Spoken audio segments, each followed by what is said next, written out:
والله قسم میخورم براتون وطن دارا، اگر من کدام نیتی داشته باشم به خاطر نامکشیم یا به خاطر از اینکه بیادر فهمیدی خدای ناخواسته ما بیام کسی را یک دو بزنم دشنام بزنم به کلمه لا اله الا الله محمد رسول الله. اینمی یک بچه دیگه بیادر اینمی تو چند وقت پیش نمی لایف آمدن من را گفت تو بیادر ما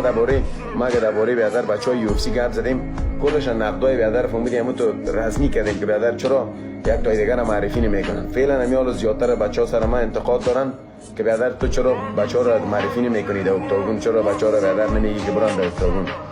اما سعی کنه بیادر ما براتون یک موضوع را میخوایم بگیم. این موضوعی را که ما قطعی از این نفرا در تاج بودیم و گپ زدیم و بالاخره بیادر به خدا قسم از من و انتقادم هزار بار ما براتون بازم میگم. کسی که در UFC را پیدا کرده از جاویدش گرفته بشارت و بیادر دیگهش خود نصرت خود بیادر سیر بادرزاده که همیشه در تماس هستم قدیش این بچه ها کلشون دستاورد گرفتن، کلشون بچه های موفق هستن، کلشون بیادر زدنی هستن که در یک جای خود رساندن.